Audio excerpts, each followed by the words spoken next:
Hello students, मेरा नाम है दिव्यांशु वर्मा। मैं पाथफाइंडर में पिछले 5 साल से मैथ्स पढ़ा रहा हूँ। आज की इस वीडियो में हम लोग जेई एडवांस 2022 में एक डेफिनेट इंटीग्रेशन का क्वेश्चन आया है, उसको हम लोग जल्दी से कैसे सॉल्व करें ये देखेंगे। एक जेई एडवांस 2021 में सर्कल से रिलेटेड प्रॉपर्टी बेस्ड क्वेश्चन आया है, उस प्रॉपर्टी का यूज करके क्वेश्चन को कैसे जल्दी सॉल्व करेंगे ये हम लोग देखेंगे। तो चलिए शुरू करते हैं। जैसे पहला क्वेश्चन आपके स्क्रीन पे दिख रहा होगा, ये जेई एडवांस 2022 का क्वेश्चन है। जेई एडवांस 2022 में आया हुआ क्वेश्चन है। तो इस क्वेश्चन को सॉल्व करने के लिए अगर आपका ऑब्जर्वेशन स्किल अच्छा है और आपने प्रॉपर्टी पढ़ रखा है तो ये क्वेश्चन आपको मैक्स टू मैक्स 45 सेकंड्स लगेगा इस क्वेश्चन को सॉल्व करने में। यहाँ पे आपको डायरेक्टली लिखना चाहिए 2 log 9 to the base 2। मैं एक्सप्लेन कर दूंगा मैं क्या कर रहा हूँ, 1 into 1। तो इसको अगर आप आगे लिखेंगे तो हो जाएगा 2 log बेस में 2, ये हो गया 3 का स्क्वायर माइनस 1। इसको आप सॉल्व करेंगे तो 2 into 2 minus log 2 into 2 log 3 to the base 2 minus 1। log 3 to the base 2 का वैल्यू आप 1.51 पकड़ सकते हैं, कैसे निकालेंगे ये भी मैं एक्सप्लेन बता दूंगा। यहाँ पे आ गया 4 into 1.51 माइनस 1, तो ये 6.04 माइनस 1, तो ऑलमोस्ट 5.04 के बराबर है। हम लोग को अप्रोक्सीमेट वैल्यू निकालने से काम चल जाएगा क्योंकि ग्रेटेस्ट इंटीजर का वैल्यू पूछ रहा है। तो इस पे अगर हम ग्रेटेस्ट इंटीजर लगाते हैं तो हमारा जो आंसर है ना वो कितना आ गया, 5। तो अब बात करते हैं कैसे इतने जल्दी इस क्वेश्चन को सॉल्व किया जा सकता है, इसमें क्या प्रॉपर्टी लगा है ये हम लोग देखने की कोशिश करते हैं, ठीक है। तो इसके लिए आपको प्रॉपर्टी ये डीआई में कराया गया होगा कि ए से बी में एफ एक्स डी एक्स का इंटीग्रेशन प्लस सी से डी में F inverse x D x का इंटीग्रेशन, जिसमें कि एफ ए का वैल्यू सी हो जाए और एफ बी का वैल्यू डी हो जाए। तो ये इंटीग्रेशन का जो वैल्यू आ जाएगा ना वो बराबर आ जाएगा अपर लिमिट का प्रोडक्ट माइनस लोअर लिमिट का प्रोडक्ट, जो कि मैंने यहाँ पे यूज करा है। आप देख सकते हो यहाँ पे 2 लिखा हुआ है, log 9 to the base 2 है, दोनों का मैंने प्रोडक्ट लिया है। नीचे में दोनों में क्या है, 1 है, दोनों का मैंने प्रोडक्ट को क्या कर दिया, माइनस कर दिया। तो यही प्रॉपर्टी मैंने यहाँ पे लगाया है। अब इतना तो जानते होंगे कि ये जो है ना इसका इनवर्स डेफिनेटली बनेगा। आइए इसको भी चेक कर लेते हैं। तो मैं यहाँ पे छोटे से जगह में कर रहा हूँ, ध्यान से देखना। y अगर मैं log बेस 2 में एक्स क्यू प्लस 1 रखता हूं तो यहां से अपना एक्स क्यू प्लस 1 जो है ना वो हो जाएगा 2 का पावर में y, ठीक है। अब यहां से जो हमारा एक्स क्यू का वैल्यू आ रहा है ना वो कितना आ रहा है, 2 का पावर में y माइनस 1, इजंट इट। अब यहां पे अगर हम x का वैल्यू निकालने को जाएं तो ये कितना आ जाएगा, 2 का पावर y माइनस 1 का पावर में 1/3। काफी बेसिक तरीके से बोर्ड्स में जैसे आप क्वेश्चन को सॉल्व करते हो उस तरीके से मैंने यहाँ पे इनवर्स निकाला है। x का वैल्यू अब हम रिप्लेस कर देते हैं f इनवर्स x से, और y को मैं रिप्लेस कर देता हूं x से। तो यहाँ पे आप क्लियरली देख पा रहे हैं कि ये जो फंक्शन है ये इसका इनवर्स है, ठीक है। दूसरा चीज जो हमको यहाँ पे चेक करना था कि fa का वैल्यू क्या c के बराबर है, तो डेफिनेटली जब आपके पास फंक्शन यहाँ पे लिखा हुआ है fx is equals to log base में 2 और एक्स क्यू प्लस 1, आप यहाँ पे जब x का वैल्यू 1 डालोगे तो यहाँ पे आपके पास क्या आ जाएगा, यहाँ पे f1 का वैल्यू अगर मैं चेक करने आऊं तो हो गया log बेस में 2 और 1 प्लस 1 भी कितना, 2। तो ये 1 के बराबर आ रहा है। तो यहाँ पे आप क्लियर देख रहे हैं, यहाँ पे साइड में मैंने लिखा है ना fa किसके बराबर होना चाहिए, c के बराबर होना चाहिए। तो f1 जो है ना 1 के बराबर आ रहा है, ये मैच कर रहा है, ये टिक हो रहा है। नेक्स्ट बात अगर मैं करूं, यहाँ पे मैं x का वैल्यू 2 पुट कर देता हूं तो f2 का वैल्यू अगर मैं देखूं, f2 का अगर मैं यहाँ पे वैल्यू देख रहा हूं तो यहाँ पे हो जाएगा log 2 और 2 का क्यू 8 प्लस 1 9। तो आप क्लियर देख रहे हैं कि यहाँ का जो अपर लिमिट है ना वो दिया हुआ है log 9 to the base 2। तो यहाँ पे सारा कंडीशन सेटिस्फाई हो रहा है, इसलिए आप इस क्वेश्चन को बहुत ही जल्दी सॉल्व कर पा रहे हो। अगर आपको ये ट्रिक भी कह सकते हो, इसको एज अ फॉर्मूला भी आप यूज कर सकते हो। तो ये ट्रिक अगर आपको मालूम है तो ये 45 to 60 सेकंड्स में आप इस क्वेश्चन को सॉल्व कर लोगे। चलते हैं नेक्स्ट क्वेश्चन की तरफ। नेक्स्ट क्वेश्चन जो है वो जेई एडवांस 2021 में सर्कल के एक प्रॉपर्टी पे आया हुआ है। जनरली आप एसओटी जब पढ़ते हैं उस टाइम पे आप ये प्रॉपर्टी देखते होंगे। यहाँ पे क्वेश्चन पढ़ेंगे तो एक ट्रायंगल है जिसका 2 साइड लाई कर रहा है एक्स एक्सिस पे और एक x plus 1 x plus y plus 1 equals to 0 पे। ऑर्थो सेंटर ट्रायंगल का दे रखा है और सर्कम सर्कल का इक्वेशन आपसे पूछा जा रहा है। तो यहाँ पे सबसे पहले आपको एक प्रॉपर्टी मालूम होना चाहिए कि अगर एक ट्रायंगल मैं ड्रॉ करूं, कैसा भी ट्रायंगल ड्रॉ करूं एबीसी, इसका जो ऑर्थो सेंटर होता है H, अगर इस साइड्स के रिस्पेक्ट में, इस साइड के रिस्पेक्ट में अगर इसका इमेज देखेंगे ना तो वो किस पे लाई करता है, सर्कम सर्कल पे ही लाई करता है ना।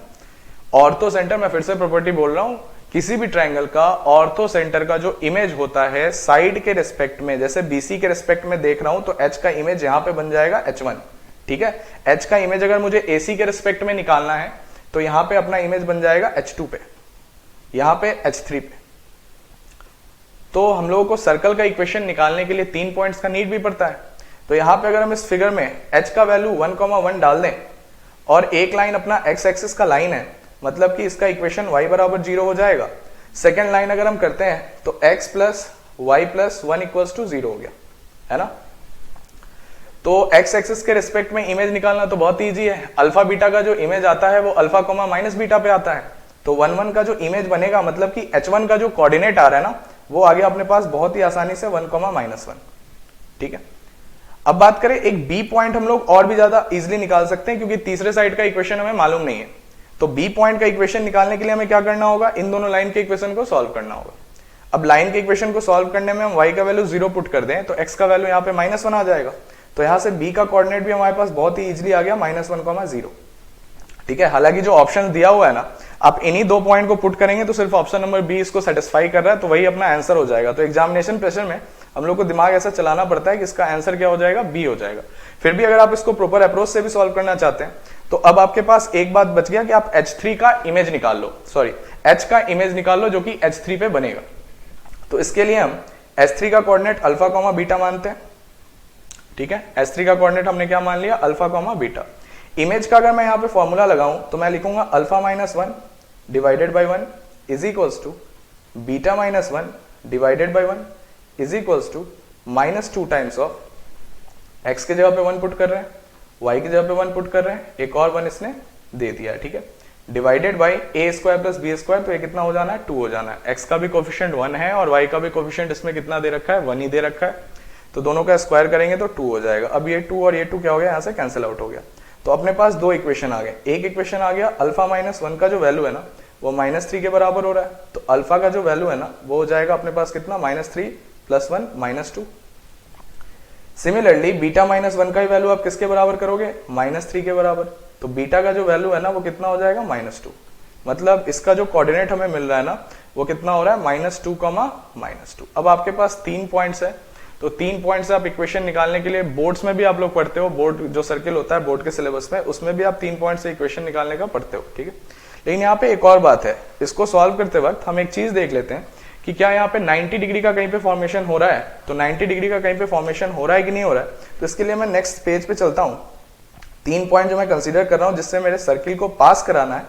एक पॉइंट है अपना 1,-1, ठीक है। एक और पॉइंट कहीं पे है -1,0 और एक और पॉइंट अपना आया है -2, -2। इन तीनों पॉइंट से ना हमें सर्कल को पास कराना है, ठीक है। इन तीनों पॉइंट से हमें क्या करना है, सर्कल को पास कराना है। मैं इसका नाम अलग से दे देता हूं यहाँ पे ABC, ठीक है। अगर मैं यहाँ पे स्लोप ऑफ AB कैलकुलेट करूं, स्लोप ऑफ AB अगर मैं कैलकुलेट करूं तो ये हो जाएगा -1 -0 divided by 1 minus of -1 that is +1। तो अपने पास स्लोप ऑफ AB जो आ रहा है वो कितना आ रहा है, -1/2, ठीक है। अगर मैं यहाँ पे स्लोप ऑफ BC कैलकुलेट करूं, स्लोप ऑफ BC कैलकुलेट करूं तो यहाँ पे आप देखिए स्लोप ऑफ BC लिखना है तो यहाँ पे मुझे लिखना होगा -2 -0 डिवाइडेड बाय -2 +1। तो यहां से जो स्लोप ऑफ BC निकल के आ रहा है ना, स्लोप ऑफ BC निकल के आ रहा है अपना 2, ठीक है। अब यहां पे हम क्या देख रहे हैं कि स्लोप ऑफ AB और स्लोप ऑफ BC का जो प्रोडक्ट है ना वो -1 है, यानी कि slope of AB into slope of BC का जो प्रोडक्ट है ना वो -1 है। ये टिपिकल IIT JEE थिंग है। वो आपसे इस प्रॉपर्टी का यूज करवाने के बाद वो आपसे स्टैंडर्ड फॉर्म में इक्वेशन लिख के सॉल्व कराने के लिए नहीं बोलेगा, वो उसके बाद 90 डिग्री जैसा ही कुछ वैल्यू देगा। वो एक और चीज आपसे चेक कर पा रहा है कि आप सर्कल का इक्वेशन इस फॉर्मेट में निकालना जानते हो कि नहीं। अब जैसे ही ये 90 डिग्री बनाना, A और C क्या हो गया, डायमेट्रिकली अपोजिट एंड पॉइंट हो गया है ना, तो उससे तो इक्वेशन निकालना बहुत ही ज्यादा सिंपल होता है। तो वहां पे अगर हम लगा दें इस फॉर्मूला को तो x-1 into x+2 plus y-1 तो y+1 हो जाएगा into y plus two is equal to कितना आ गया, 0 आ गया। अब इसको अगर आप सॉल्व करो तो आपके पास आएगा x square minus x plus 2x minus 2। इसको सॉल्व करो तो y square plus y plus 2y plus 2, है ना। तो यहां से 2 और ये क्या हो गया, कैंसिल आउट हो गया। तो अपने पास जो इक्वेशन निकल के आ रहा है वो निकल के आ रहा है x square plus y square plus of x और plus of 3y equals to 0, जो कि किस ऑप्शन में प्रेजेंट है, ऑप्शन नंबर बी में प्रेजेंट है। तो ये मैंने आपको कुछ कॉन्सेप्ट बताए। Thank you.